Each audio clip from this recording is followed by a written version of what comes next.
All right, let's talk about a war that completely shook Asia to its core, but one you probably never learned about in school. It's called the Imjin War. And to give you a sense of just what we're talking about, look at this number.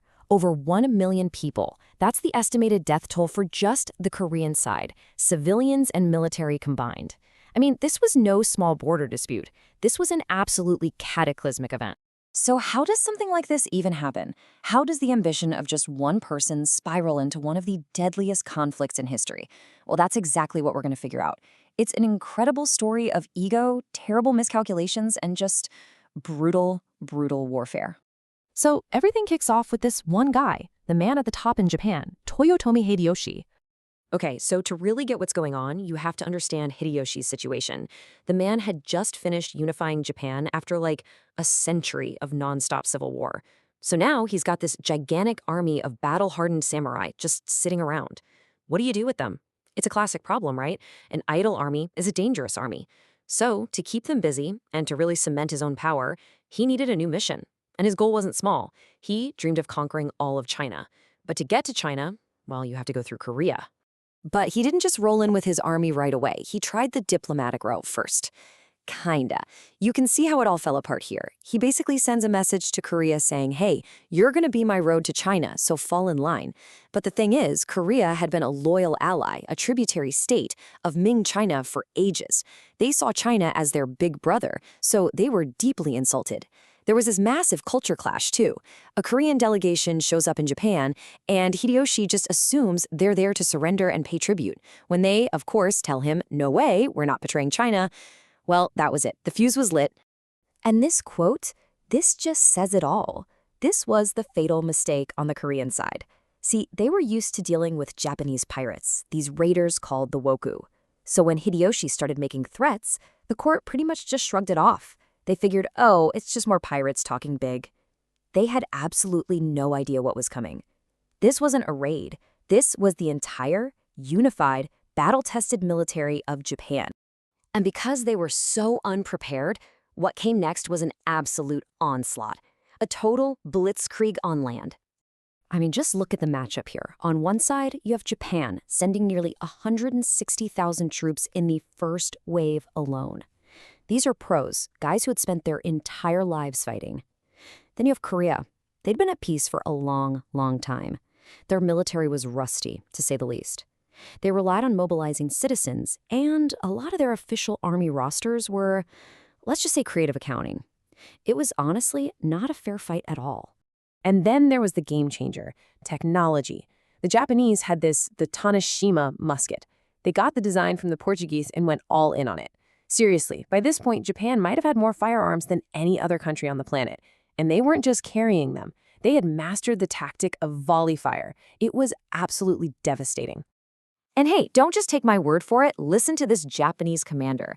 Have them bring as many guns as possible, for no other equipment is needed.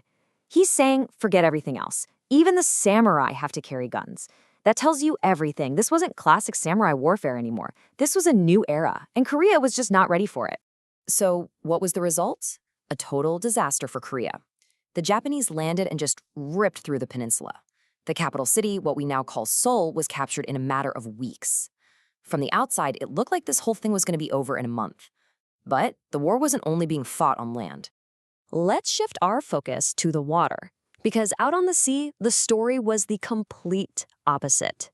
Meet the Panoksan. This was the backbone of the Joseon Navy. And this thing was a beast. You can just see it, right? It's not a light, speedy little ship. It's a floating fortress. We're talking thick, heavy-duty hulls designed for one primary purpose, to be a stable platform for big, powerful cannons. And this chart really breaks down why that mattered so much. It's all about strategy. The Japanese tactic was simple. Get in close, board the enemy ship, and let their soldiers do the rest. So their ships were built for speed. The Koreans, totally different philosophy. They wanted to stay away from the enemy and just blow them out of the water from a distance. Their big cannons could pulverize the lightweight Japanese ships long before they ever got close enough to board. The Japanese muskets just couldn't compete with that kind of range and power.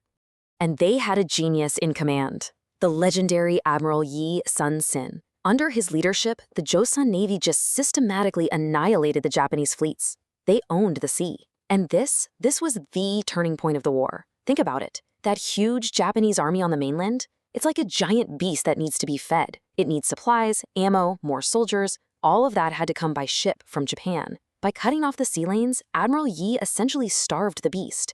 The Japanese army was trapped.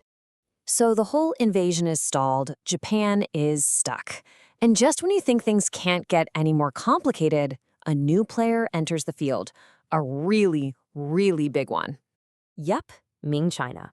Now, they couldn't just sit back and watch this happen. Korea was their #1 ally, their most important tributary state. In that part of the world, China was the big brother, and they had a duty to protect their younger brother, Korea. But, it wasn't just about family ties. It was also just smart strategy. The last thing they wanted was Hideyoshi's massive, victorious army right on their border. So they did what they had to do. They sent in the troops. A lot of troops. So let's just recap how we ended up in this brutal stalemate. Step 1, Japan's high-tech army just storms through Korea. Step 2, the amazing Joseon Navy, out at sea, cuts off all their supplies. Step 3, the giant Ming army shows up from the north and starts pushing the Japanese back. So now the Japanese are completely boxed in. They can't move forward, they can't get resupplied from home, but they're too dug in to be kicked out easily. The whole war just seizes up. And it stays that way for 6 long, brutal years. The result was just unimaginable devastation for the Korean people and their land. So how does it all end? You'd think there'd be some epic final battle, but nope. It ends with politics. There's a truce, it fails. Japan tries a second invasion, but it kind of sputters out in the same way. The real ending happens back in Japan. In 1598, Toyotomi Hideyoshi, the guy who started this whole mess, he dies. And just like that, the entire justification for the war just evaporates. The new guys in charge look at this hugely expensive, bloody war and say, yeah, we're done with this. They order everyone to come home. But the damage was done, and the cost, just look at these numbers. It is just staggering. Over 1 million Koreans dead. Hundreds of thousands of soldiers killed on all sides. The country was in ruins. Farms destroyed, priceless cultural artifacts gone forever, an entire generation just wiped out or scarred for life. The Korean Peninsula was, for all intents and purposes, destroyed. And after all that death and destruction, what was the result? This might be the most unbelievable part of the whole story. The official outcome was status quo ante bellum, a fancy Latin phrase that means the situation as it was before the war. Nothing changed. No borders were redrawn, no territory was exchanged. Japan just went home. So you're left with this one haunting question. 6 years of war, 1 million people dead. All for what? For absolutely nothing. It was all driven by the grand ambition of one man. And in the end, all it produced was a mountain of corpses and a kingdom in ashes. It's a powerful lesson from history, and a story that really we should all know.